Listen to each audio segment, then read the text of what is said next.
What is going on, everybody? Welcome to the Fully Inflated Football Podcast. I'm Marcus Whitman. Today we're going to be talking studs and duds, the risers and fallers from the film of Week 16 in the NFL season. We're going to do some topics that I want to hit on before that, and then we'll open up the mailbag as well. First, if you guys are shopping for seats, tickets, concerts, sporting games, whatever it may be, go to SeatGeek.com, use the promo code ThatFranchiseGuy. You'll save $20 on that first purchase, and you'll get the best deals, the best availabilities. Everybody wins. So the other thing I wanted to mention is we're still here on YouTube. We're going to continue to be here on YouTube for the podcast. I'm working on getting it on those podcast services. The process, a little more technical difficulties than I anticipated, so we're working through it. Do hit that like button here on YouTube if you're watching it here. It is up on Spotify, but within a couple weeks I'm hoping to get it on iTunes and all those podcasting services, so stay tuned for that. So let's get into it here.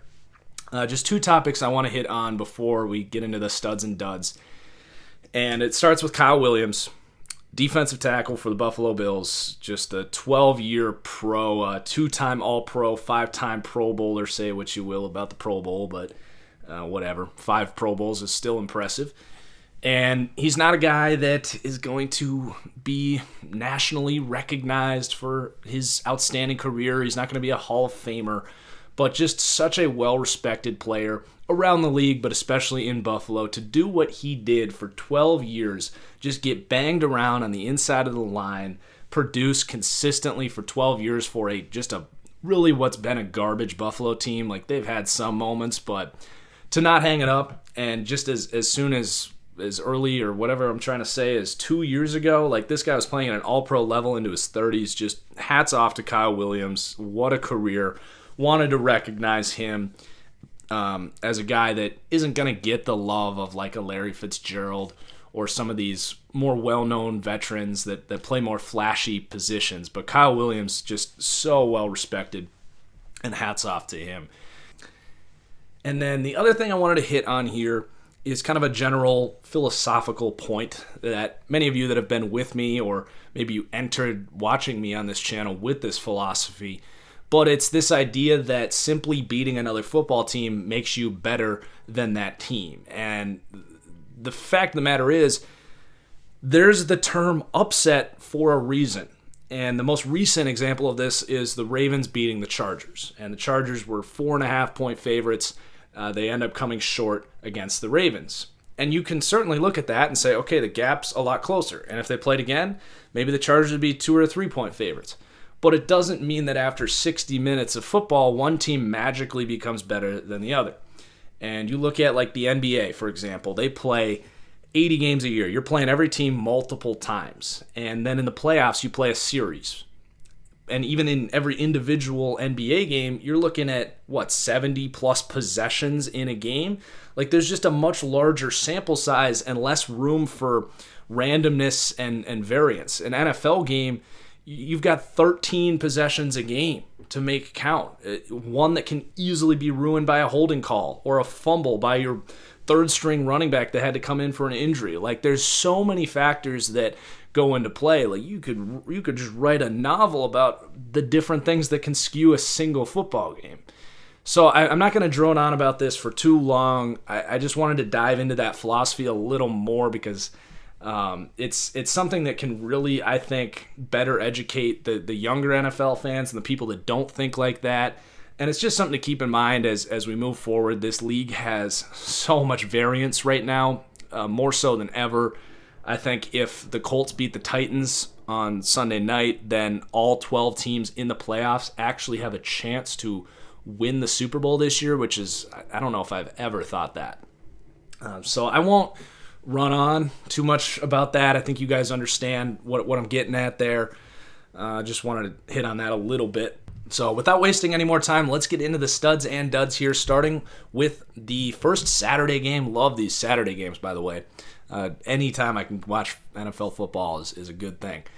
So Washington at Tennessee, not really anything to say about Washington at this point. Just not a whole lot of positive energy at all in that entire organization. The Alex Smith injury took a lot of energy out there. There's a lot of bashing for the ownership and just the injuries every single year. It's just a rough time to be a Redskins fan. And watching Josh Johnson struggle and make a few flash plays, like, it's just not going to do it for me. And then for Tennessee, I really, sorry Titans fans, I really hope they don't somehow find some BS way to win against the Colts on Sunday, because they're just not on the same playing field as these other teams in the AFC. Like, there's just no point in putting this team in the playoffs. You put Andrew Luck in there, you got me. That's a little interesting. But it's an average defense. The offense stinks. Mariota can't stay healthy. This team's just a few superstars away from being even a relevant team, in my opinion. And they're fine, but, like, what's the point of putting them in the playoffs? Like, I'm sorry. So let's talk about the rises and fallers, talking about the film from this game. Sean Dion Hamilton for the Redskins is a little bit of positive energy. Another good linebacker in this group. You look at this linebacking core with Zach Brown, Mason Foster, now Dion Hamilton. Even Josh Harvey-Clemens can do some nice things. Kind of makes you wonder why they brought in Reuben Foster. Like, I get that Foster is another step above those guys just in terms of the dynamic he brings, but is it really worth the off-the-field issues with Reuben Foster? But Sean Dion Hamilton, a rookie out of Alabama, bit of an awkward-sized player, but a versatile dude. He can cover for sure. He's a pretty solid tackler, obviously well-coached, coming from Nick Saban. So stock out for Sean Dion Hamilton. And then on the Tennessee side, MyCole Pruitt, 6'2", 240-something pound tight end, just like Delanie Walker, who went down earlier this year. They really struggled to find that playmaker at that same role that they used Delanie Walker in, such an integral part of what this offense does. They seem to have found someone that can not replace Delanie Walker, but fill that void, and that is MyCole Pruitt. We'll continue to monitor his long-term upside. He's bounced around the league a few teams, but as we've seen, sometimes you just need the right fit, the right scheme fit, and a team that knows how to use you. And that could be the case here for MyCole Pruitt. So +2, 67 to 69 for Pruitt. Hamilton, by the way, 68 to a 69. Got to remember to say those ratings, which, if you're new, are the ratings from my Madden roster, but of course apply to how I perceive these players in real life as well. And then Luke Stalker, another tight end for the Titans, a veteran dude, like 30 years old, but just killing it in the run game. A big reason that Derrick Henry has been able to get things going here in Tennessee. So 68 to a 70, nothing crazy for the vet, but his run block and pass block improving. And then Kevin Byard struggled early. This team had a little bit of an identity crisis in that secondary. He's been playing a slight uptick more at free safety lately, which is, I think, where he really thrives. But it also seems that extra experience playing in the box a little more may have made him a little better as a tackler and a run defender. So he's really coming on late in this season. He broke out last year, and it's probably safe to say at this point that he's a superstar safety. He's going to enter next year as one of the 5 or 6 best safeties in the league, and this is what Tennessee needs, is guys like Byard to emerge as superstars. Maybe they can get that in Harold Landry or Corey Davis to step up, but it really is just a lack of overall star power for Tennessee, but it does seem that Kevin Byard is heading in that direction, which is at least positive for them. So let's move on to Baltimore at Chargers, and we hinted at this game earlier. This was a fantastic game, and I don't mean to take anything away from Baltimore in what I said in that intro. It was something that happens every week, where we get an upset and someone criticizes the rankings because they saw the team ranked lower than the other team actually win. But again, there's a reason. There's the term upset. So anyway, Baltimore side, this defense is special. Outside of Chicago, but maybe even including Chicago, it's just on a different level defensively. Like, you're probably, you got at the top shelf, you got Chicago. Maybe right under that you got Baltimore, and then you got to go down like 5 or 6 shelves before you get to the next defense. These two are just completely set apart. And it's going to be interesting when we get to the playoffs. How much does that defense matter? It's hard to say. But offensively, Lamar Jackson, people see the highlights, like, oh, he can throw now. I don't know. I'm still very hesitant. He still misses a ton of throws. He's still a little early to run. Like, I'm still staying 1 foot in, 1 foot out. I still don't think he's ready to go and win a playoff game, especially if it's got to be on the road. Like, they could win this division and get a home game, but we could very realistically see this matchup again in a week. And we'll see how my theory holds up, but I would probably be taking the Chargers to win that game in Baltimore. And then for the Chargers, just a rough game. You throw the pick early on an ensuing possession. I don't know if it was the next one or a couple possessions later. You get just a phantom offensive pass interference call. That's the type of thing that could skew these games. I'm not trying to make an excuse for the Chargers. It was just one of those games for them. I still think it's an incredibly talented roster. They're still trying to get healthy. Like, Bosa's not the same, but we've seen him play at such a high level that I would think he'll only continue to get healthier. And then Melvin Gordon was almost rushed back a little bit this week. Keenan Allen's still recovering a little bit. So these guys are all kind of playing beat up. I think that heading into the playoffs, we're going to see this team at full force, even potentially getting Hunter Henry back. I'm not going to hold out for that, but it could be an interesting wrinkle. So let's talk about the risers and fallers here. Mark Andrews really emerging in what has been a fantastic core of rookie tight ends. And I was really low on this tight end class during the draft process. All these guys kind of found good homes, and we're going to talk a little bit more about some of them. But Mark Andrews, a third-round pick, outplaying Hayden Hurst, who they took in the first, by a wide margin, and he's like 3 years younger than Hayden Hurst too. So, you do that Carolina Panthers draft philosophy. You just throw darts at a position that you feel you need, and you just might hit on a guy like Mark Andrews, even if your first-round pick isn't what you were hoping.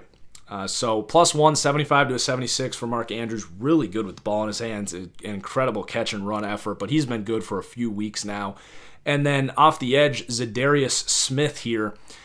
Baltimore, a big part of what they do, and they're kind of unique in this way, is their rotation up front is remarkable. You got Matthew Judon, you got Terrell Suggs, they mixed Tim Williams in. I think I'm forgetting someone else as well. Like, they really get these guys going. They come from all different angles, and they can really disrupt the passer, which we saw Philip Rivers having to make a lot of off-rhythm throws in this game, and it's a big reason they won. It's a big reason you would have optimism about Baltimore heading into the playoffs. Like, I like this secondary. Lamar Jackson's cute, but if they're going to win, it's because of the pass rush. And then on the Chargers side, not a whole lot. Michael Davis continues to kind of come out of nowhere and play well at corner. Still not entirely sure what's going on. I guess it's Trevor Williams is out. That's why Michael Davis is playing. But kind of a similar type of player that Trevor Williams is, a corner that broke out over the last couple seasons. So maybe Michael Davis will continue to do that. This secondary coach here for the Chargers, whoever it is, I should probably know this, but I mean, man, he does an incredible job. Or maybe it's just the scheme and the defensive coordinator, but it's really impressive what they do with these secondary players. Look at Casey Hayward, their ability to develop King at nickel corner, and you bring in what's the safety? I can't believe Derwin James, and he comes in and he's one of the best safeties in the NFL. So this team knows how to coach in the secondary. It's a big reason I love this Chargers team in the playoffs, because they can play defense but also score. So the next game, Houston at Philadelphia, really entertaining game. Deshaun Watson, just not only is he good, he's just so fun to watch. And then Philly, just red hot right now. No one wants to play them. Like, if you're Chicago, I let Minnesota beat me because I get Minnesota has some nice things going on, but Philly just has this swagger about them. And I don't know why it happened now, where this was earlier, but they are just red hot right now. And I think they're going to whoop the Redskins this week, carrying this momentum over. And let's get back to this game, because we're trying to review the week, Marcus. Let's not look forward too much. We got the picks video coming out tomorrow. So on Houston's side, they continue to kind of prove me right, I guess. Like, I'm kind of the same way I'm with Lamar Jackson with this Houston team. 1 foot in, 1 foot out. I think that Texans fans would probably say I'm both feet out. Texans fans are not happy with me this year.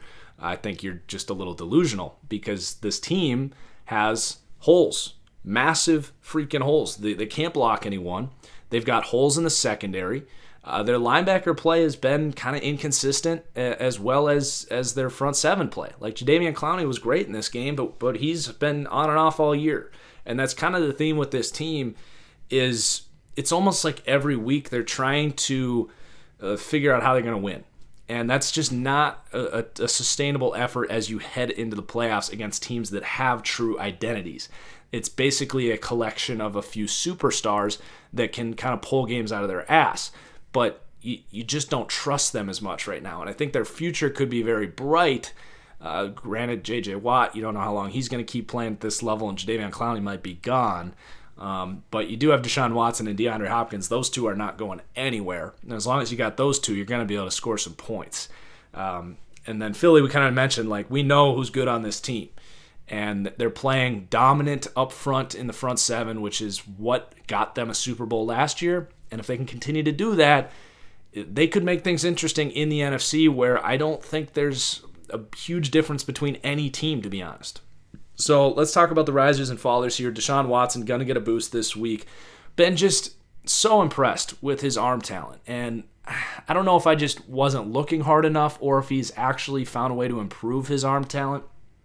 But some of these balls he's throwing just got some freaking zip on him, man. So his throw power is going to go up. He's at 92 throw power. Like, he was at the combine. He threw like 49 miles per hour. That was the reason he fell. People were worried about his arm strength.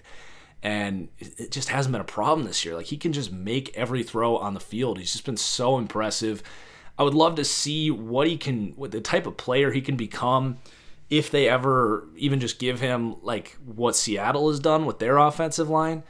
And a lot of what he does is off rhythm too. So it's hard to say like if he can be an efficient pocket passer, but he does seem to have a really good grasp on the game. So his game's only going to continue to develop, but I really like what you're seeing from him from a physical perspective. His accuracy and arm talent have really impressed me this year. I'm not going to lie. I didn't know if he had that in him from a arm talent and accuracy perspective. And then Jordan Akins, old rookie tight end, like 25 years old, but he's come in and been an impact, which I guess if you take a 25-year-old rookie, he better be able to play right away, and he has. For the Eagles, Trayvon Hester, everyone just get yourself a Raider. Like, whoever they let go, pick him up, make him a good player, laugh at John Gruden. It's what you're doing here. Trayvon Hester's been great in run defense. Still a rotational guy, but just killing it up front with all these guys. Gets a little help playing next to some of those guys, but credit him for that. And then at corner, Avonte Maddox, we talked a lot about him last week, but just an instinctive nickel corner. His stock continues to rise. He has provided some stability to that secondary that has needed it. And then linebacker Nigel Bradham, breakout year last year, has disappointed this year. Was, I think, either the first or second, definitely second highest rated cover linebacker last year behind Deion Jones. This year, he's not even close. Really struggling this year. So -2, 78 to a 76. And then Corey Graham, the corpse of Corey Graham out there, struggling at free safety for the Eagles. So -172 to a 71. Next up, we got the Giants at the Colts. I'm going to pat myself on the back here. I absolutely called this game. For my Patreon supporters that got my picks video last week. I said I like the Giants to cover the 9 points, but I like the Colts to win. I like the Giants to come out and get maybe a 2-score lead early, and then Andrew Luck to pull something out of his ass in the fourth quarter. That was a quote from that video, which was not me just analyzing what happened in the game, even though that's what happened. Anyway, enough humble bragging there, or not humble bragging, whatever. Just saying. The Giants got some things going offensively. They've got Evan Engram going, which is good for them. Whatever. They're going to be the same team next year. They might be a little better defensively, but as long as you got Eli Manning, and I don't see them really improving this offensive line too much, they're just kind of going to be stagnant. I don't get why the hell you would want Eli Manning back, but whatever. And then for the Colts, just continuing to kind of do this. Defense is good. They have holes. It's kind of been that all year. Like in certain matchups, they can dominate defensively. But then Andrew Luck just elevates the play of everyone around them. Like they've got Chester Rodgers, Dontrell Inman making plays, and just the offensive line is good there. I'm more excited about the future of the Colts than I am about them this year, though I do think they have a puncher's chance entering the playoffs, and I think they're going to just destroy the Titans. Andrew Luck's never lost to the Titans. I don't know why it would stop now. So the risers and fallers here, Evan Engram, we mentioned him. He's going to get a plus 179 to an 80. Getting more involved. He dealt with some injuries earlier. Just an explosive tight end. He plays almost exactly 50% of his snaps at wide receiver, but he does play a little more inline tight end than you would think. Not a great blocker, but really great receiving threat, especially when a lot of times you got to get rid of the ball quick with how bad that offensive line is, and he's a good go-to weapon there. And then for the Colts, a lot of movement here on the offense. They're doing interesting things. They use a lot of heavy packages. They mix these receivers up, and they basically just have great play calling. Reich is a Coach of the Year candidate. They didn't even necessarily want him. It's almost like they lucked into him after McDaniels backed out, but it worked out for them because he is using these pieces excellent. Him and Andrew Luck pair perfectly with this offensive line. It's a great example of a modern offense and what you can do if you have an offensive line and you have a quarterback and you have a play caller. It doesn't freaking matter who your playmakers are if you've got that base, and it's exciting because they've got some extra picks from the Jets when they traded down, and they have cap space. So just imagine if they could go out and trade for AJ Green. That might be a little extreme. Or draft a good receiver in the second round maybe is more realistic. But they have the capital to bring in a second really good weapon here, and then you better look out. So Andrew Luck, plus 191 to a 92. He's back. I've always loved Andrew Luck. And there's nothing really else to say about him. He's elite. He's one of the 3 or 4 best quarterbacks in the NFL, and nobody wants to play him in the playoffs, simply put. Nyheim Hines, he's impressed.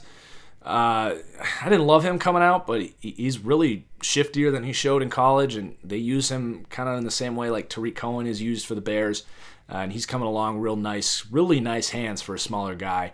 And then these receivers, you got a little movement here. Ryan Grant got a pretty decent contract, but he's been a disappointment this year. Inversely, Chester Rodgers, who's been around, a good athlete, who has shown a lot of inconsistencies in his Colts career, but his stock is rising along with Dontrell Inman, who's just a good kind of contested catch guy who they can maybe take advantage of his hands, but not worry so much about his poor route running ability with some of the nice things, creative things they do in this offense. So plus 1 for Rodgers and Inman, both up to a 69 now. It's not the best group of receivers there. Next up, we've got the Packers at the Jets. Actually a really entertaining game, really back and forth. Kind of a classic Aaron Rodgers playing against the wind. His team loses another special teams, fumbles a kick and then also gives up a kick return. So Rodgers just playing against the wind. The Packers can't play any defense. Just 2 out of 11 opening day starters out there this week. So at least you like to see this team fighting. And I've said all along that they will be fine next year. You have Aaron Rodgers. You'll have a new coach. They have 2 first-round picks, cap space. They'll be able to turn this thing around. It's just a matter of how much can they turn it around, because it really has not been a good football team this year. And then for the Jets, also a team that even though they lost this game, and maybe even especially because they lost this game, you're entering next year with a lot of high energy. And you're putting out a good sales pitch for this team because you have Sam Darnold playing, frankly, at an elite level the last 2 weeks. I'm sorry. I know I love Sam Darnold, but he has been so impressive, basically carrying this team to competence the last couple weeks. And then you also flash some good weapons. You got Chris Herndon showing some, frankly, really nice traits at tight end. He blocks. He can go get the ball. He's fast. Robbie Anderson playing great with Sam Darnold coming back 3 weeks ago. He's playing dare I say, an elite receiving threat. He's fast and can catch. And then you just gave Quincy Enunwa an extension, who's a little injured right now, but you've got some pieces to build around, and you need to beef up the offensive line, but you're putting out a hell of a sales pitch to any coaches out there, and it's going to be a contested coaching carousel, I guess. There's only so many good candidates, and there's going to be 6 or 7 openings. So you're right up there, I think, with the Packers and the Browns in terms of intriguing spots. And they might even be more intriguing than the Browns just because the ownership for Cleveland has been so bad. So you put up a good sales pitch. Both these teams, I think, are going to be, I guess, bounce back teams next year or stock up teams next year. So let's talk about the studs and duds here.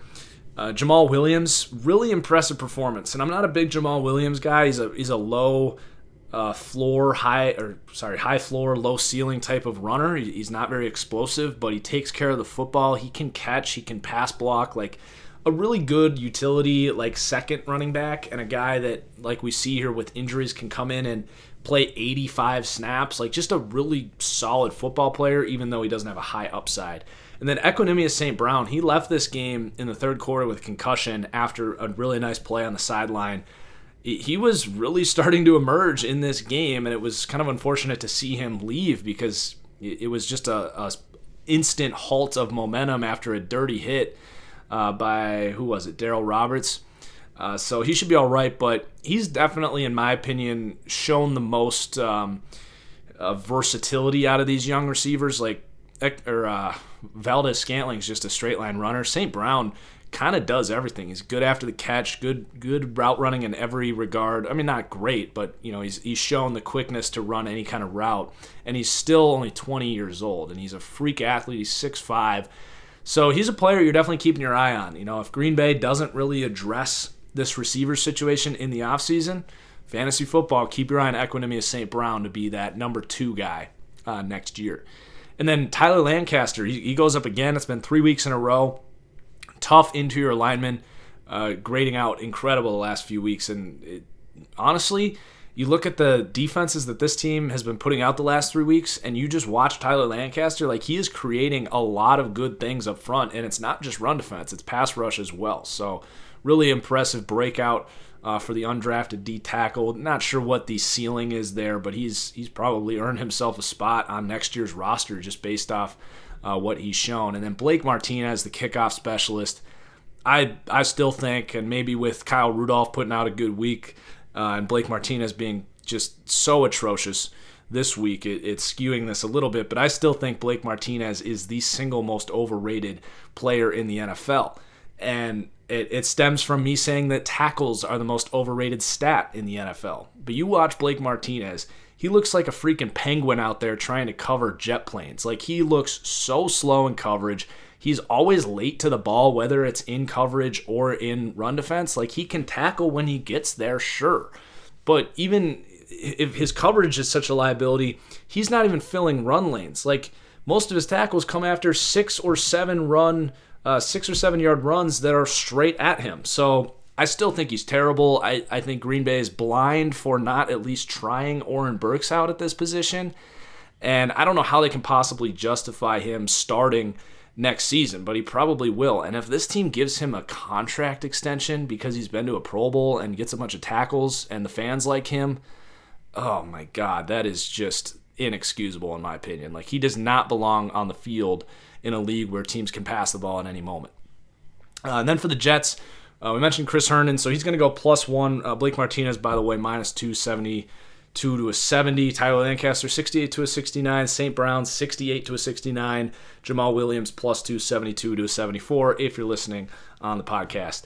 And then the Jets, Christopher Herndon, +1, 73 to a 74. Part of this good rookie tight end crop that we mentioned earlier. Versatile player. He's gone up virtually every week since Sam Darnold came back. And he's getting these receivers going. And that is the sign of a quarterback at least having, I'm not going to call him an elite quarterback because he's got a long way to go. But when you see a guy like him come in after the backup starts for 2 months, and then all of a sudden you get better production from your tight end and your wide receivers, like, he's a pretty good quarterback. He's elevating the play of those around him, and that's what elite quarterbacks do. So then Robbie Anderson, +1, 75 to a 76. And he started up there at like 76. And then, like I said, Sam Darnold got hurt. 2 months later, Robbie Anderson's down to like a 72. Darnold comes back, and he's back at that 76 now. So goes to show you what Sam Darnold's doing there. And then Morris Claiborne has really struggled this year, the cornerback, 75 to a 74. So let's move on. Cincinnati at the Browns. Cincinnati's falling apart. It looks like they don't have any talent, but I know they have good young players on this team. They just aren't playing with any energy. I feel like this is a roster that could, in another universe, turn this thing around and in a year or two be a really competitive football team. But because of their willingness to just kind of stay put, and with these coaches and this culture, I just don't know if it's going to happen. But I do think they have some young talent. But they are, frankly, probably the worst team in the NFL right now. They just aren't playing with any energy. And then the Browns, it's the opposite. This team's fired up. They want to have a winning season. Baker Mayfield's killing it. Nick Chubb has been incredible. Myles Garrett's coming on, like, so much freaking positive momentum heading into next year. It's going to be a really fun offseason to watch because they don't have to do too much.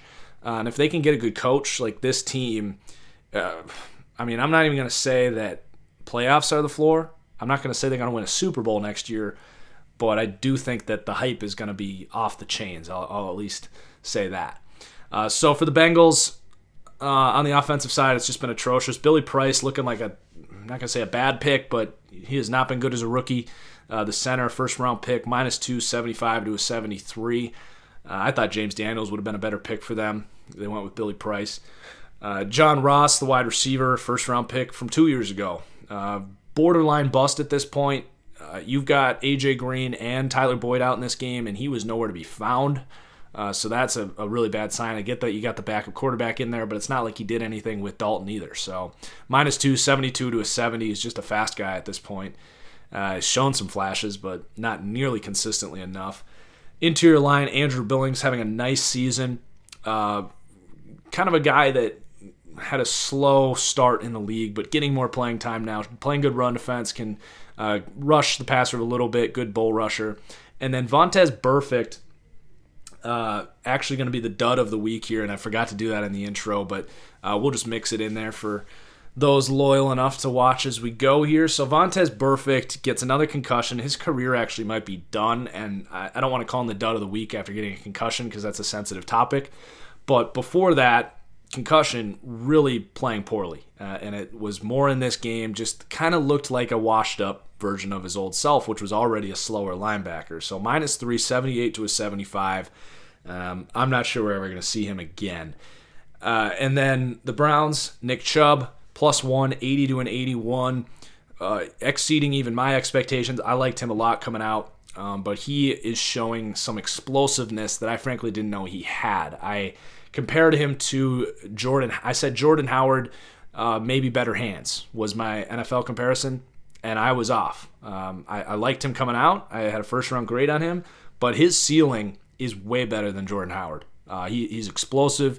He will make you miss. He will run you over. He will outrun you. He can catch. I mean, Saquon Barkley's having a great year, and I'll stand by Saquon Barkley as the best running back in the NFL, but this is a testament to why you don't take Saquon Barkley with the second overall pick after everything I've said about Saquon. You can get Nick Chubb in the second round. So I don't even need to explain that. Like, you just don't take a running back in the top 10. I'm sorry. And then Myles Garrett needs a little love here. I mean, he's absolutely killing it. He's kind of like not broken out. Like, heading into this year, I think we all kind of thought he would enter that Khalil Mack level edge defender, and he's not there yet. But I do think with more of a spotlight on the Browns, and I'm never a guy that's like, oh, you're only good if you play on primetime TV. Like, I watch all these games. But in terms of being recognized as a absolute superstar, top 5 or 10 player in this league, I do think Myles Garrett's maybe a year away from that, and he has made strides towards that. Even if it hasn't been at the rate that I thought it might happen, if that makes sense. So Buffalo at New England. New England basically just taking care of business. I don't think anyone, despite kind of this general consensus that they're not the same team as they have been in the past, I don't think anyone thought they were going to lose this game, and sure enough, they did win. Not really much else to say. I mean, Buffalo is not a team that can go on the road and beat the Patriots. Like, they just aren't consistently enough defensively on the road, and you got Josh Allen, I like Josh Allen, but he is the consummate example of an inconsistent quarterback. So it is what it is. I think this game kind of played out exactly how most of us perceived, so I won't break down the game. Let's get into the studs and duds. For Buffalo, we had to create this edge player, Mike Love. Actually had him on my draft board as a draftable grade. I forgot about him, but he's played the last 2 weeks playing well on the edge. So we had to create him. He was not in the game, 67 overall. Nice kind of, I guess, not going to call him a two-down run-defending edge guy. I don't know what his upside is as a pass rusher, but he played at a really good group of D linemen at USF. So it's kind of hard to tell who was producing what. There was 3 or 4 players that came into the NFL off that D-line from last year's USF team, and Mike Love was the edge guy there who played pretty well. So we'll continue to see what he can do. This is a team that needs some youth at that position because, gosh, I'm struggling with the names today. 55. Jerry Hughes. Wow. Can't believe I spaced on that. He's one of my favorite players in the league. He's not getting any younger, but he is playing well this year. And then linebacker Tremaine Edmonds. Can't speak today. Brother of Terrell Edmonds for the Steelers, first-round pick. He's struggled at linebacker, 20 years old, so he definitely has that high upside and could get back up there. But as we've seen with some of these linebackers, they struggle early, so we'll see if he can bounce back. I'm sure he will. As this team gets better. I like this coaching staff. I like the future of the Bills. And then Jordan Poyer, just a breakout year last year, has not matched that. So coming down -2, 79 to a 77 for Jordan Poyer. For the Patriots, Tom Brady, I'm sorry. I'm not going to get into the GOAT discussion. All I know is he has not been a top 5 quarterback this year. And I'm not going to keep ranking him high just because he has 5 Super Bowls. I'm just not going to do that. So -2, 94 to a 92 for Tom Brady. Still a quarterback I would trust in the playoffs, still an elite quarterback, just not the best quarterback in the league. I think that is very clear. I don't think any smart Patriots fans are going to disagree with that either. And then the same thing can be said about Rob Gronkowski. I think he's the best tight end to ever play football. Just a little concerned with how quickly he's fallen off, and he's not even into his 30s yet. And then inversely, Shaq Mason has had an incredible season blocking up front. Just a legitimately all-pro, first-team all-pro run-blocking guard. 6'1", 310 pounds, plays with leverage, can move, like just an absolute stud. He got his money, I believe, and he's earned every cent of it. And then J.C. Jackson, rookie cornerback out of Maryland, playing really well. He's been their best corner the last 2 weeks. I still think Gilmore is a hell of a player. But +2, 67 to a 69 for J.C. Jackson. So let's keep moving. Jacksonville at Miami, not going to spend a whole lot of time on this game. You can thank me later for that. Blake Bortles makes his way back into this game, whatever. Jacksonville's got a ton of work, just as Miami does. Both these teams are going to be looking for quarterbacks. It sounds like the Dolphins are going to move on from Tannehill. Finally, like I've been saying this for 3 years and defending my case against a bunch of angry Dolphins fans that have stood their neck out for Ryan Tannehill, and for what? Like, he's the definition of a stat stuffer that never does as much as you want from a franchise quarterback. And he's going to enter that Nick Foles range of, like, is he starting? Is he the best backup in the league? He's going to be somewhere in between there. Like, I don't think he's terrible like Blake Bortles. Like, I don't think Blake Bortles deserves a roster spot. I think Ryan Tannehill should be in the conversation at least for a starting quarterback. But you don't want to pay this guy because you get stuck in purgatory. And if I'm the Dolphins, I get this question a lot, I'm just going to go with David Fales and maybe see what I have in Luke Falk, a rookie I actually liked. And I'm not expecting them to, break out next year, but lose 14 games and get Jake Fromm and have a legitimate Super Bowl winning quarterback, capable winning quarterback in your organization for the first time since Dan Marino. It's simple. They won't do it. They'll probably sign Teddy Bridgewater, which is completely redundant with Ryan Tannehill, or they'll sign Nick Foles, and they'll win 6 or 7 games next year, and they'll be stuck in purgatory yet again.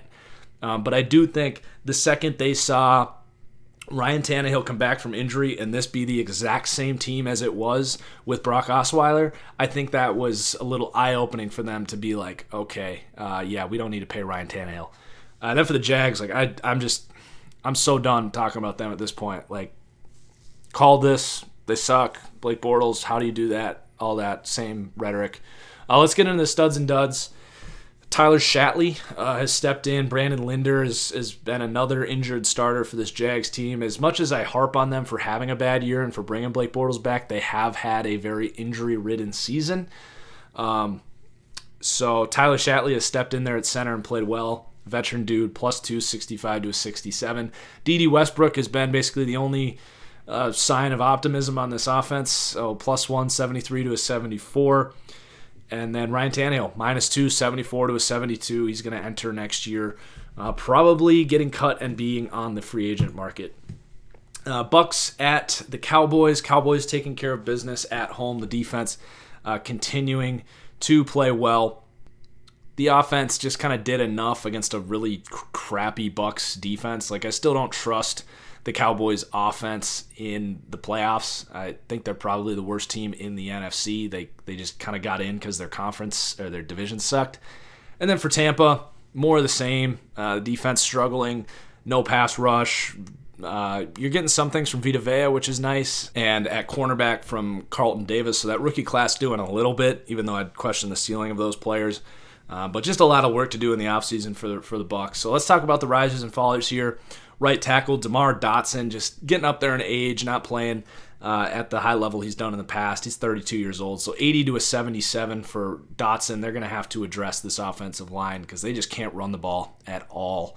And then at cornerback, Brent Grimes, again, getting up there in age, 76 to a 74. Don't need to explain that one, just not playing well this year. I would assume he's going to retire. He's really old and slow. And then Carlton Davis, plus 168 to a 69. Still think he's a little stiff and not the fastest, but he's a lengthy press corner. They're getting some decent things out of him. We'll continue to monitor that. And then Vinny Curry, minus 174 to a 73. Terrible signing. This team just can't get a pass rush from anyone. Like, even Jason Pierre-Paul, like, I thought about lowering him. He does have like 12 sacks, but he only has like 25 hurries. And I've had that rhetoric before where you should look at hurries and not sacks. But, you know, this team just can't play defense, simply put. And then Dallas, on the offensive side, La'el Collins just figuring things out. Like, he was so bad for the first 2/3 of the season, and then snap of a finger, he's playing like an elite right tackle. So I don't know what changed. And it's not even Zach Martin like coming back, because Martin came back this week, but Lyle's been good for a few weeks. So I don't think Amari Cooper is making the right tackle better. But regardless, super high upside right tackle. We know that about him. It's just a consistency thing for him. So 73 to a 74 for La'el Collins. And then on the defense, a lot of movement this week. So Jaylon Smith is our star of the week, plus 376 to a 79. He is officially back to looking like that potential top 5 pick out of Notre Dame before those injuries. Just a superstar linebacker. The risk paying off for Jerry Jones, who, in my opinion, him and his staff have been the best front office in the NFL over the last 5 years. They have drafted well, they have taken proper risks on players, and they have developed almost everyone they've drafted in the first couple rounds of their last 5 years. And it's really impressive. I have a lot of respect for Jerry Jones. I think you ask around the league, people really like him. People just rip on him because it's the Dallas Cowboys, but I don't think he gets the love that he deserves as a prominent figure who makes a positive impact on this league, to be honest. And then Leighton Vander Esch as well, just a superstar pick, 77 to a 78. Sean Lee, inversely, is going to go down. I still think he's a great player. He's going to end up on a different team next year, I think. The injuries concern you. I still think, he was at a 90 because when he's on the field, he is an elite linebacker. But we just haven't really gotten a chance to see him prove that this year. And the injuries add up. He's going to be 32 on a new team next year. So, I still think he's a great player, but minus 5, 90 to an 85. Karan Reed, interior lineman, been a good pickup for them, plus 168 to a 69. And then Malik Collins has really come on lately. A good pass rushing interior guy, but playing better run defense as well. So plus 2, 70 to a 72 for Malik Collins. Then we've got Atlanta and Carolina.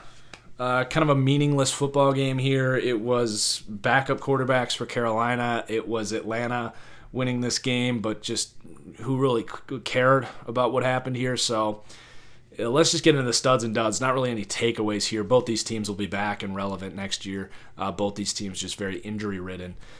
So Devondre Campbell's been a disappointment for Atlanta on the defensive side of the ball, not really stepping up with Deion Jones getting hurt for most of this year, and he's continued to struggle with Deion Jones back. So 74-72 for the linebacker. Sherrod Niesman, the new safety in at the revolving door of safety for Atlanta Falcons this year, +2, 65-67 for the veteran. And then for the Panthers, Christian McCaffrey, +3, 84-87. Just, I still don't love him between the tackles. He's improved in that regard, but he's just a weapon, man. And you can say what you want about him as a running back, but he just makes his team better. It's clear. +3, 84-87. And he actually may be worth that number 8 overall pick, which I never thought I would say that. But the game has changed, and a guy like Christian McCaffrey is more valuable now where you can run screens and get creative. He's more valuable now than he ever would have been. And then at right tackle, Taylor Moton. Big reason to be optimistic if you're a Panthers fan. It doesn't sound like much. He's just a right tackle.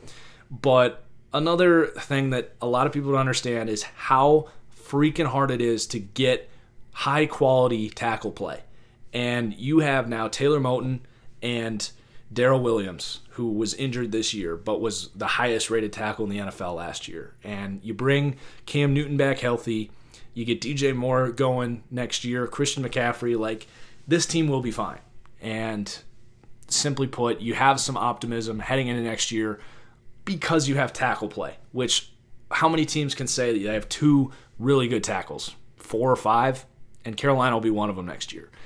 And then Kyle Love has really just been playing really good run defense all year. He's a 31-year-old veteran D tackle. Never really felt like raising him because this is the type of player that's not going to repeat it next year. But right now he's just playing at such a high level, I had to boost him up. So 70-72. And then the Vikings and the Lions. Vikings taking care of business. They needed this win, and they got it. They kind of were who I thought they were this game. You had the offense doing enough with these playmakers. You like what you have in these receivers. And Dalvin Cook, the offensive line, is still meh.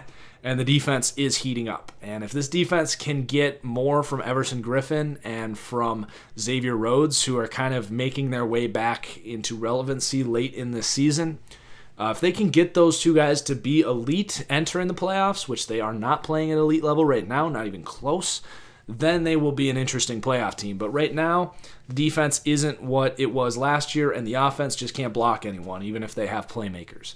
So they're a threat, but I don't really consider them a truly Super Bowl contender unless that defense can quickly get back to the level that we know they're capable of, which is why I'm even referencing that.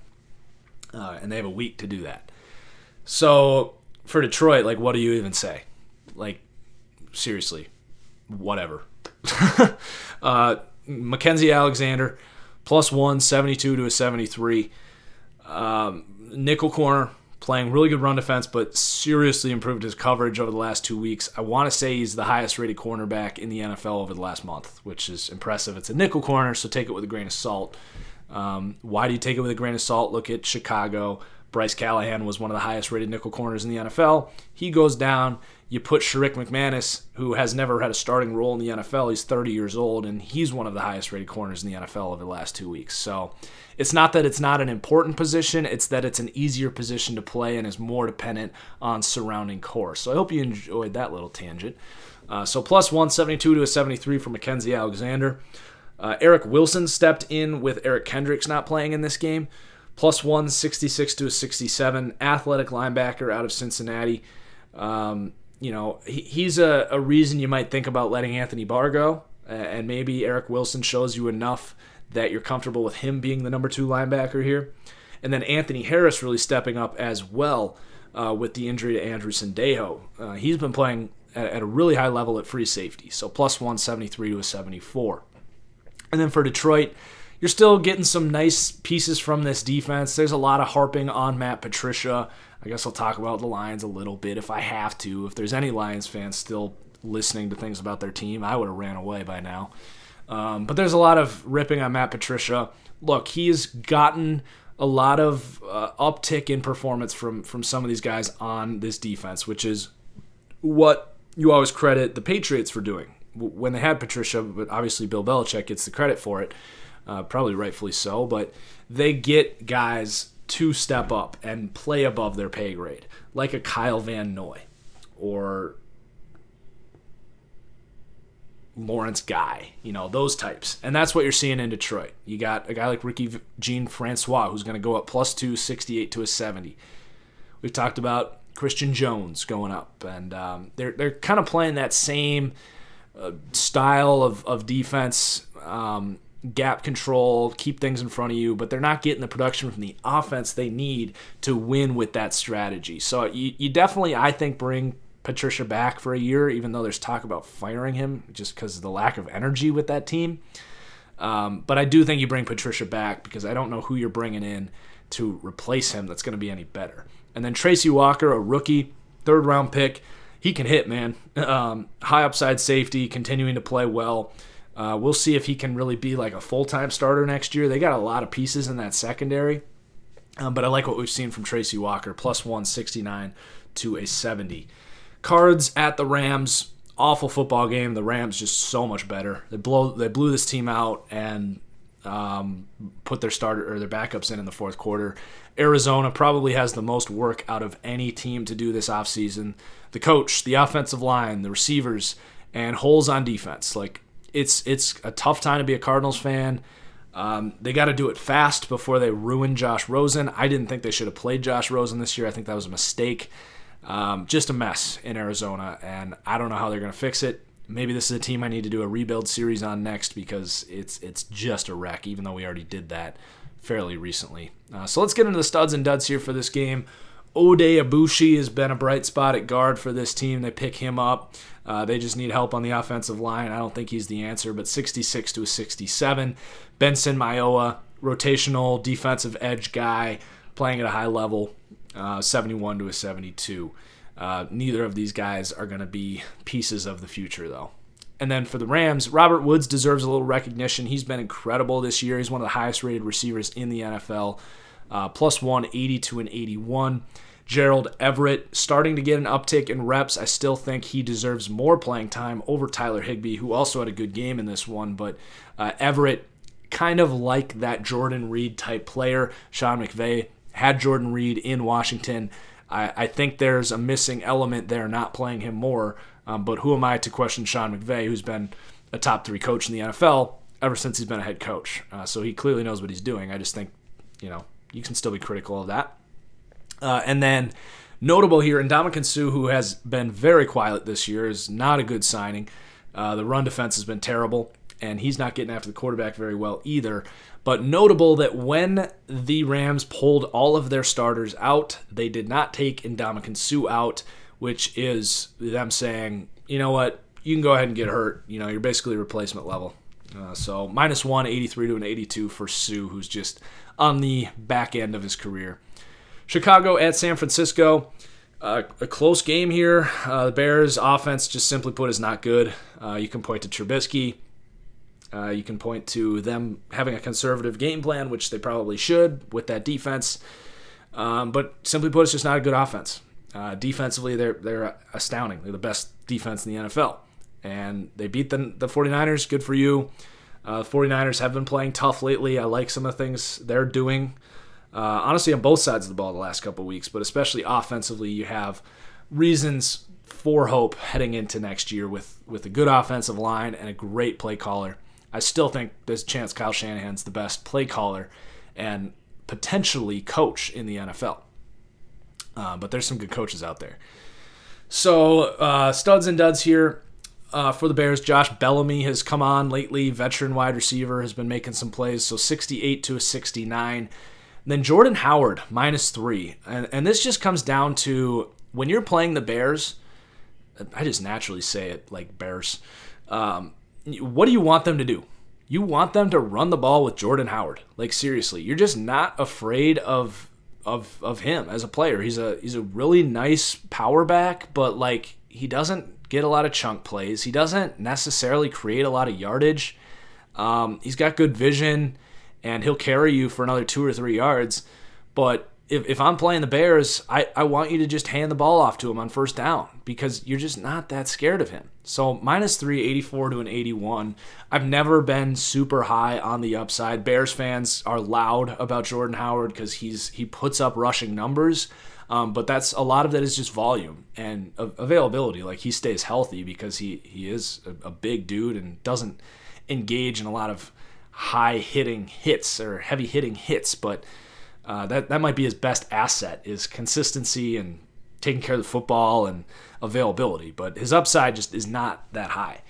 And then nickel corner, Sharik McManus, +1, 70 to a 71. Good to see a veteran like him who's finally getting an opportunity at 30 years old to show that he should have been more than a kickoff coverage guy and punt coverage guy for his career. Like, he can play nickel corner. Granted, it's the easiest position to come in surrounded by absolute talent everywhere and play at a high level, but he's still playing at a high level. So 70 to a 71.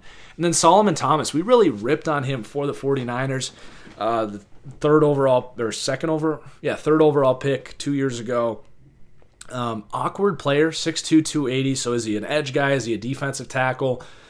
Well, was really struggling on the edge, and I don't think that's where he belongs because he doesn't have the speed. And at 6'2", 280, he's not really playing with a ton of power leverage either on the edge.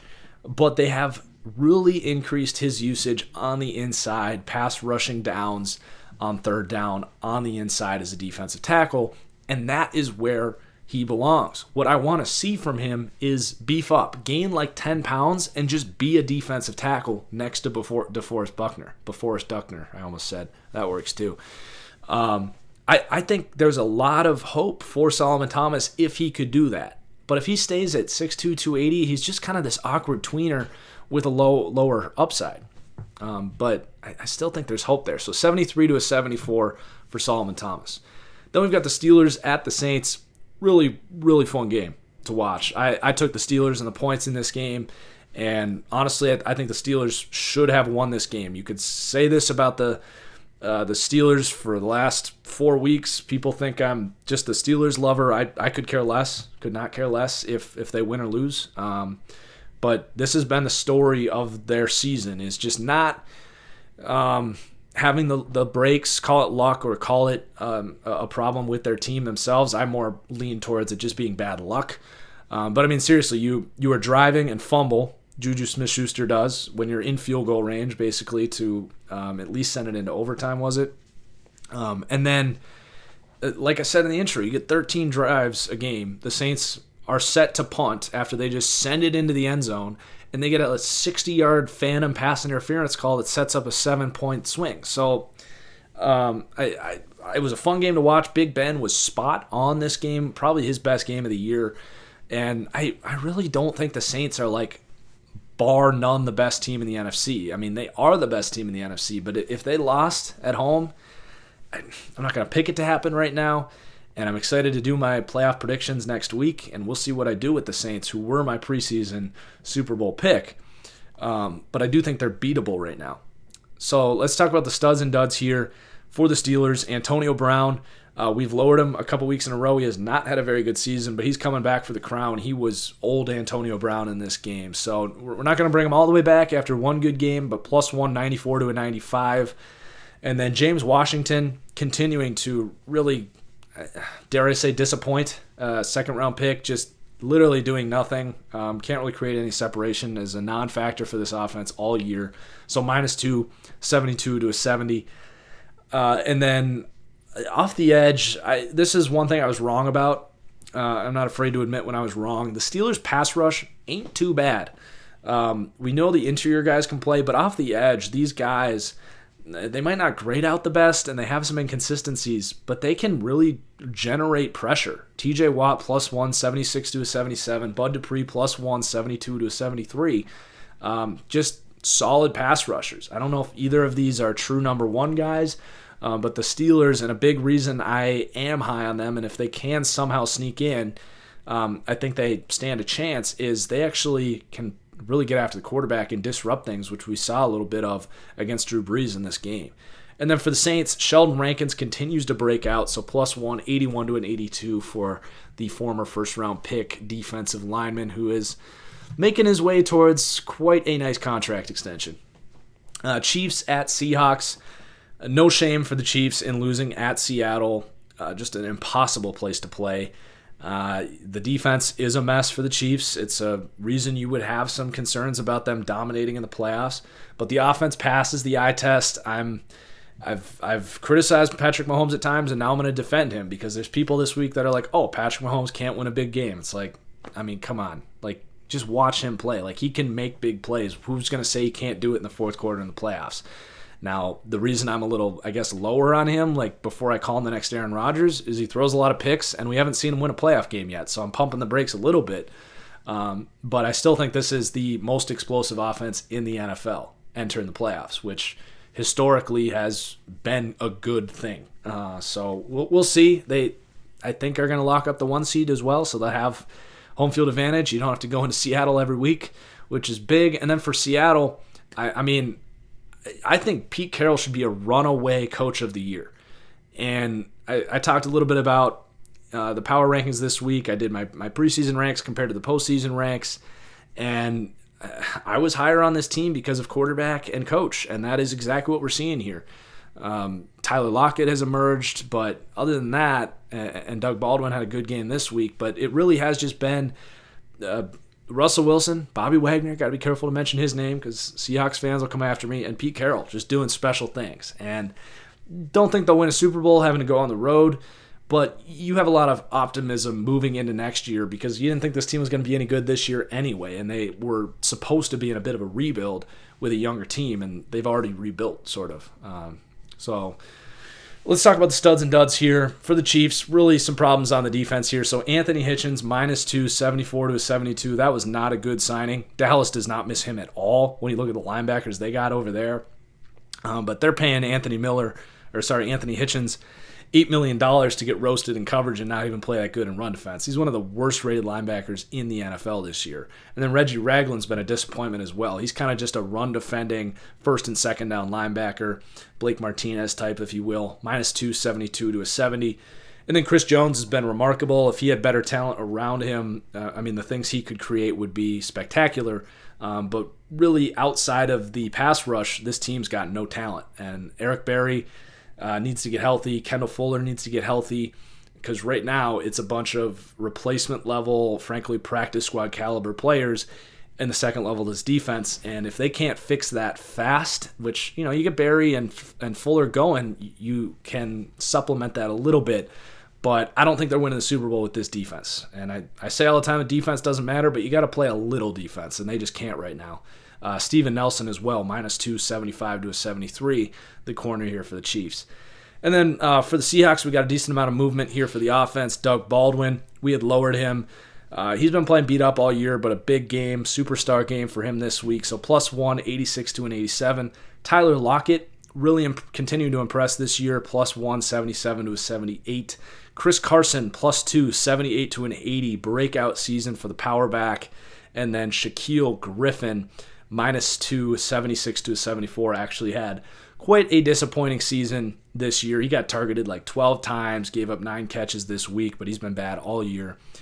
So surprisingly, not a bright spot for this team is Shaquille Griffin, the young corner there. All right, last game here, Denver at Oakland. This was kind of the week everyone turned on Case Keenum. He just doesn't have the physical talent to be a full-time starting quarterback in the league. Like, he can come in like he did last year and win you some games in a stretch if everything is right around him. And I'm not even saying he shouldn't be the starter for this team next year, honestly, just based on the availability of who's going to be out there at quarterback. But you do eventually need to move on from Case Keenum. And this team just has a lot of work to do. And then for Oakland, they're in rebuild mode, but big win. I'm buying into John Gruden as a coach. The general manager, John Gruden, is atrocious. I guess he can make up for that a little bit if he drafts well. but not really too much to take away from this game. So studs and duds here. Case Keenum -2, 73 to a 71. The running back Royce Freeman was not very high on him anyway entering the league. Just don't really see a lot of explosion there. So 73 to a 71 for Royce Freeman. And then left tackle Colton Miller has been a serious disappointment. They have that coin toss, and when they interviewed John Gruden, they were like, "Oh, this is a big difference." Yeah, clearly, because they could have had Mike McGlinchey if they won the coin toss. They end up with Colton Miller as one of the worst pass blocking tackles in the NFL this year. So they had a great offensive line years ago. They've dropped off. They have some work to do. But, hey, they got plenty of draft capital to do it. And you're probably not giving up on Colton Miller right away, but not looking good there. So let's get into the mailbag here. I want to thank everyone for the awesome mailbag questions. I tweet this out every Friday at @TFG_football, and I get way more than I could ever ask for. It makes it easy to put out good content when you guys put out good questions like this. So let's run through these first reactions to all these questions. Jason, how you doing? Chargers fan, been following me for a while. Much love, brother. You can pick 3 receivers to put around Lamar Jackson. Who are they? Well, for the sake of this, obviously I would just take like Hopkins, Brown, and Beckham, but like realistic candidates to put around this team that will actually be available. So maybe in the second round, there's some guys that should be available. You look at like a Paris Campbell or N'Keal Harry. I would draft a guy in the second round to put around him. I think you keep John Brown, who's had a good year, can be that deep threat. And then, honestly, Michael Crabtree, you might just keep him around as a jump ball threat who can block on the outside, be a good run blocker for this team that wants to run the ball. And then I think you really did a good job with getting these tight ends because Lamar Jackson last week against the Chargers targeted receivers 10 or 11 times. So it's more about, honestly, the tight ends and the run game with Lamar Jackson because I don't think he's really going to take a receiver and elevate him to be like a Keenan Allen where he's just a monster. So, you mix up the versatility of the guys in the secondary. Maybe you get a younger guy who could develop like a Paris Campbell maybe. And you just go from there. I don't know. I just don't know if Lamar Jackson's the future in Baltimore. I don't know. Like, I'm not saying he is or he isn't. Who would be the best fit for the Browns coaching vacancy? That's a popular question. If he would leave, Lincoln Riley would be perfect to go back and be with Baker. But one that I really like is actually Bruce Arians coming out of retirement. He's a Cleveland guy. He's a guy that has elevated offenses in the past. Like, he did some really special things with those Cardinals teams a couple years ago. I would really be intrigued by Bruce Arians coming out of retirement to coach the Cleveland Browns. I think that'd be a great hire. And then maybe you bring in who's the guy the Vikings just fired, the offensive coordinator. Name's escaping me right now, but you bring in a young offensive coordinator to develop because obviously Bruce Arians, who just retired a year ago, isn't going to stay there forever. Next question, are there any young football coaches out there that you think could be the next Sean McVay? McVay was so random. Like, we had no idea he was going to be this good. So your guess is as good as mine on that one. Who did the Steelers miss more this season, Bell or Shazier? Shazier. Just a more valuable position. Like, Bell's not making a huge difference. Another Lincoln Riley question. What do I think of him becoming a pro coach? I don't think he leaves. Maybe he'll consider it for the Browns, but I think he's got a good gig at Oklahoma. Like, why would you go work for a terrible owner when you are literally the man on campus? Should the Browns target to pair with Baker? I'm assuming you're talking about receivers. It's not a good group of receivers in the the free agency. There's just not a lot of receivers. Like, maybe Deshaun Jackson, but you kind of got that in Brashad Perriman right now. Any kind of draft questions, I just haven't had the time to get into the draft, which I will, obviously, the next couple months. So, we'll talk plenty of mock draft stuff and all that stuff in the coming months. Is Mitch Trubisky really the future of Chicago? Is there a better option in the next couple drafts you see them going with? Well, I think you guys know my answer to that. I don't think he is the answer. I think you basically just ride out this rookie deal, keep this current roster and try to win with defense and get the most out of him as you can. I don't see him developing into a franchise quarterback. I just have a bad feeling about him. He's sporadic with his accuracy. You're not always going to have the health he's had offensively this year, and it's not like he's been very good anyway.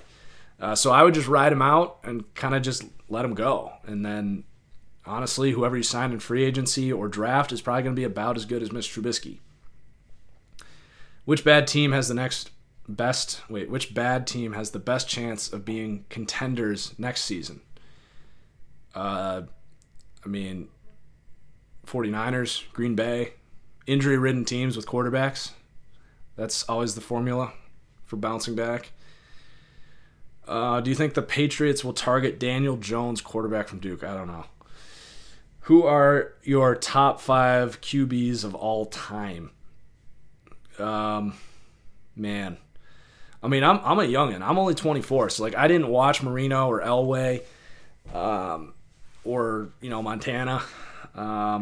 You guys know I don't really care about wins. I do think the quarterbacks in the modern game are just better than they were back then. The games have changed.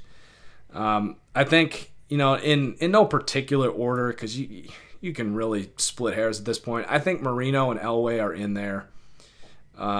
Montana, hard to exclude him, but he did have Jerry Rice. I think Rodgers has to be. He's just the most efficient quarterback to ever play. Has every trait you could possibly want. Tom Brady. I would go no particular order: Rodgers, Brady, Elway, Marino, and Peyton Manning. That's probably my list. If Jimmy G comes back healthy next year, how far can he lead the 49ers to the Super Bowl? Let's say you're redrafting this year's past draft. Who would you go 1 through 5? Let's try and remember the draft order. So if I'm the Browns, I still take Baker. He's just a better fit for that team. So I'll still take Baker if I'm the Browns. If I'm the Giants, I'm taking Darnold, no question. Number 3 would have been the Jets. I'd probably grab Josh Allen. Number 4 was the Broncos. I'm probably not taking Bradley Chubb. Who would I take if I'm the Broncos? Probably Mike McGlinchey. Get that franchise right tackle. Or Quentin Nelson. One of those two. Probably McGlinchey, though, just because of positional scarcity. And then number 5 was... Who was 5? Man, my memory is bad. Well, let's just say in a vacuum, say I'm the Raiders and need everything. Darius Leonard, Saquon. Saquon's been so good, man. It's probably Saquon 5th. Once the quarterbacks are gone, you're probably passing on, or you're willing to take a running back when the quarterbacks are gone. Quentin Nelson would be up there. Darius Leonard would be up there. What does that say about the Colts? Man. It depends on what team I am, but it's Saquon, Quentin Nelson. You'd still consider Chubb. Okay. Do you think that Matt Patricia is doing good in Detroit, such as implementing the scheme and changing the culture? We talked about this a little bit already. I think he's doing a good job of kind of the Belichickian way of getting more out of players based on scheme. Culture-wise, though, no, I think he's doing a pretty bad job, actually. I don't think that team has bought into him, even if he has shown some signs. The problem that they've done is the biggest problem in Detroit is the offense. Patricia's not there for the offense, so they need to fix whatever the hell is going on. Seattle or Dallas in the wild card. I think it's going to be a really close game. And, coin flip game, comes down to a turnover, a possession, whatever, fourth quarter. My gut tells me just take Russell Wilson over Dak Prescott. Lions, you only get one question, sorry. Who are some deep late round sleepers? I haven't gotten that far in my draft review. Should the Bears lose or keep lose to keep Philly out. I think you scoreboard watch the Rams. They play, who is it, the 49ers? And you try to win as long as there's a chance the Rams lose that game.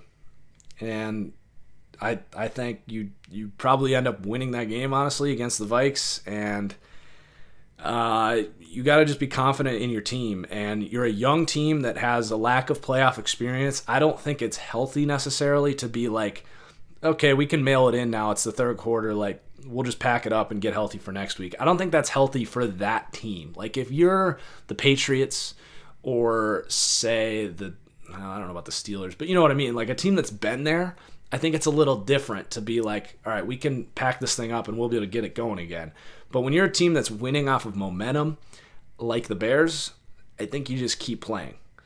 So I would try to knock the Vikings out. If Odell had a consistent QB, would he be considered better than AB and Julio? I mean, you're splitting hairs, man. Those guys are all outstanding. I don't love, like, trying to decipher who's better because they're all a little different. Is the NFC West the best division in football next year? I'm going to say no, because I don't think the Rams are going to be very good next year. Like, they're going to start to kind of fall apart because they went all in, man. And I criticize them for doing that because why do you go all in when Jared Goff's your quarterback? It just doesn't make a lot of sense to me. The Cardinals are going to stink, so you're going to get free wins from there. The 49ers will be good, and then the Seahawks will probably be pretty similar to what they were this year. So I don't think they will be the best team or the best division. I think the NFC North will be really good. I think the AFC South is low-key going to be really good with Houston and Indianapolis next year. The AFC East could low-key be pretty good with if the Bills and the Jets have good off seasons. Could a coaching change usher in a similar change in Cincy as it did in LA when they moved on from Jeff Fisher? I mean, are you hiring Sean McVay? Yeah, then it could. I think they need to mix things up in Cincy. I agree with that sentiment. But, I mean, that's a rare case, finding Sean McVay. Who's your number one quarterback after Herbert announced that he was staying? I mean, I don't know if Herbert was my number one quarterback to begin with. It's just not a good class. And my next question is worst quarterback class 2013 or 2019. But for the first question, I guess it's Haskins. Like, he's probably the highest, most safest quarterback, but Kyler Murray is intriguing. Excited to see him play against Bama. Kyler Murray is definitely intriguing. With the way the NFL is going right now, I don't see any reason Kyler Murray can't be a starting quarterback in the NFL. It's just not a very good class. But this question, worst quarterback class, 2013 or 2019? 2013 was really bad. That was, man, who was in that class? It was Eli Manuel and Geno Smith. That was bad. That was really, really bad. I don't think this year's as bad as that. The last one here. Who would you build around Sam Fatold? I'm assuming that's a typo and you meant to say Sam Darnold. Well, you just need offensive linemen and a better offensive coach. I wish there was a way for them to keep, what's his name? Their head coach.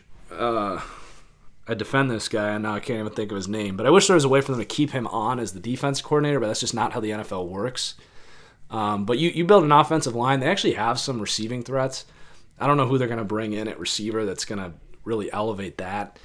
But you really are in kind of a decent place. You just need a little more talent, but I think Sam Darnold has shown that he can elevate the play of those guys around him, and you definitely have optimism.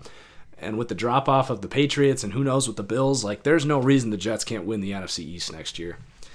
So that's it. Please hit that like button here on YouTube. Cheers as always. Happy New Year's. Enjoy the last week of football. This thing's over, man. This sucks. Looking forward to playing Red Dead Redemption, though. Now that I got nothing to do with my time. Watch draft stuff, I guess. But cheers as always, guys. We'll see you next time.